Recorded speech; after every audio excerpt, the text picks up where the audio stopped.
Trano fivarotana charbon sy hazo eny Faly Arivo Ambanidia no nirehitra ary nihitatra tamin'ny tokantrano iray vita amin'ny hazo tokony tamin'ny iray ora sasany tolakandro teo.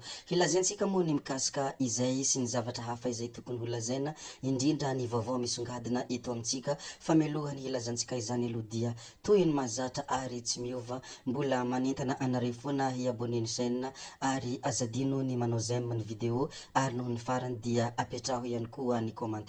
Ho an'izay efa niabone moa dia mankasitraka, fa ho an'izay mbola tsy niabone dia manasanao hanao izany abonnement izany.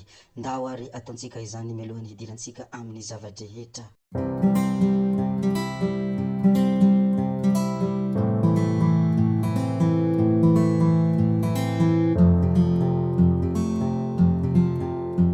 Ampahafantarina ianareo ato anatin'ny ity chaîne ity, indrindra ianareo mpanaraka tsy tapaka ny zava-misy eto amintsika fa tsy ho kandida ho filohany anterimery am-pirenena sady tsy hirotsaka ho fidina ho bureau mahagitra ny solombavam-bahoaka ny Sainte Marie. Tsy iza moa izany fa Imbiky Herilaza. Araka izay navoaka ny gazetiko moa izany zavatra izany koa dia zarainay ato anatin'ny ity chaîne ity. Zay moa ny momba any Imbiky Herilaza, fa itahina Razafinjoelina kosa dia nanome hafatra.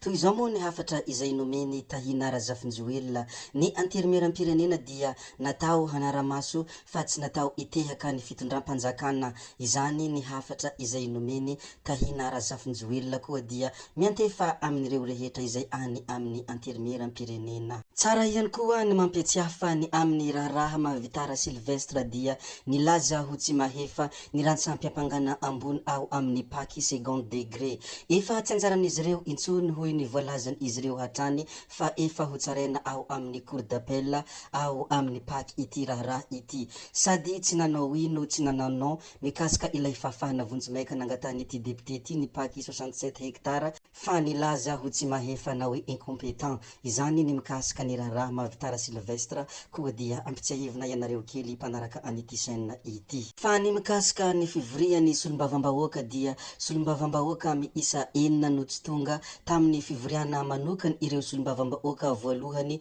izay nataotao Tsimbazaza tamin'ny iny fotoana izay nivoriany izy ireo iny.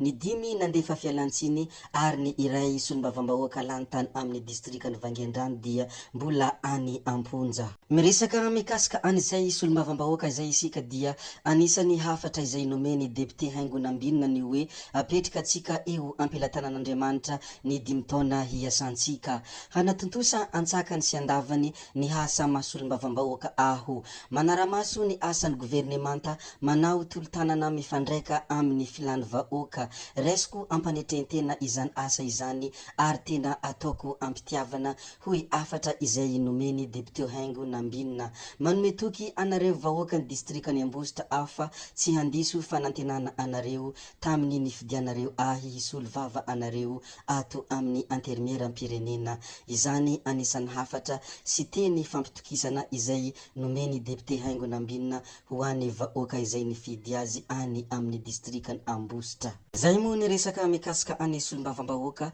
Ndeha isika hiresaka tranga hafa indray. Tranga nangalatra moto moa ity tranga anankiray ity. Tratra nangalatra moto Honda 125cc nipetraka teo an-tokotanin'olona ity zazalahy vao 12 taona ity.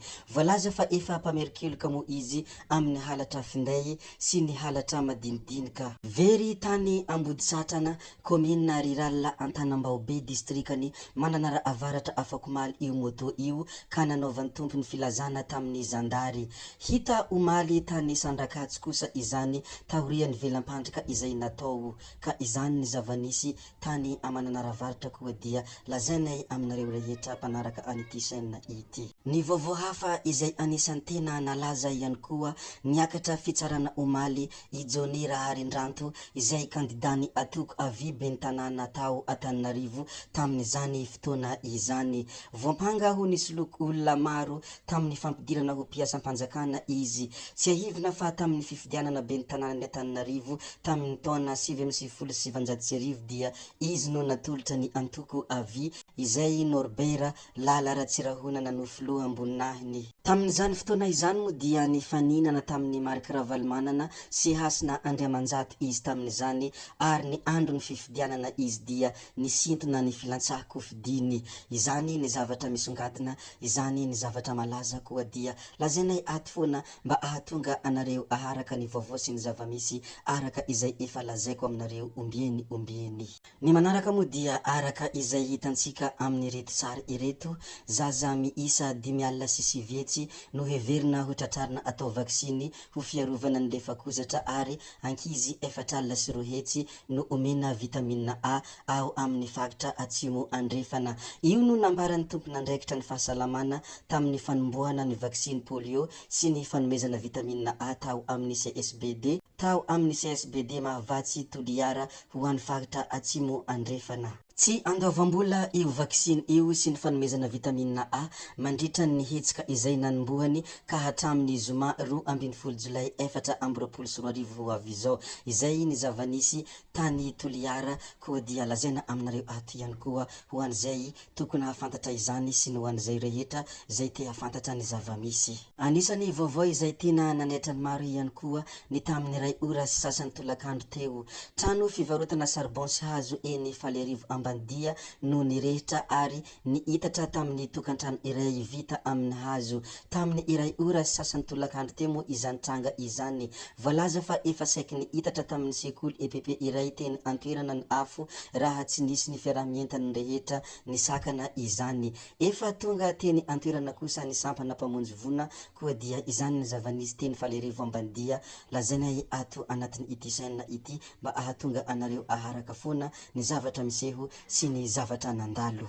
Amin'ny sabotsy ho avy izao kosa dia hisaotra ny vahoaka ny Faratsiho miaraka amin'ny tarika rebaka i Ramatoa Lalatina Henriette Rakotondrazafy hanatanteraka hetsika sy lanonana ary fihoanam-be eny antoerana ny tenany ny sabotsy ho avy izao. Atao amin'ny kianjany Anosiolava moa izany hetsika izany ary handahateny amin'izany ny tenany ka anisan'ny teny fanevany hoe tsy misy fankalana mandresy fitiavana. Hanafana ny hetsika ny tarika rebaka koa dia izany ny zavatra iseho any amin'iny faritra Faratsiho iny koa dia tonga va any amin'ny asabotsy fa tena hisaotra ny vahoaka ny Faratsiho i Ramatoa Lalatina Rakotondrazafy. Zay ko angamba ny namarana ny videontsika ry tompoko vavy sy tompoko lahy koa dia mankasitraka mankatelina ianareo rehetra navita ny hainy video hatramin'ny farany ary mbola manentana anareo hatrany ny mbola hanaraka video manaraka izay alatsakay misesisesy ato.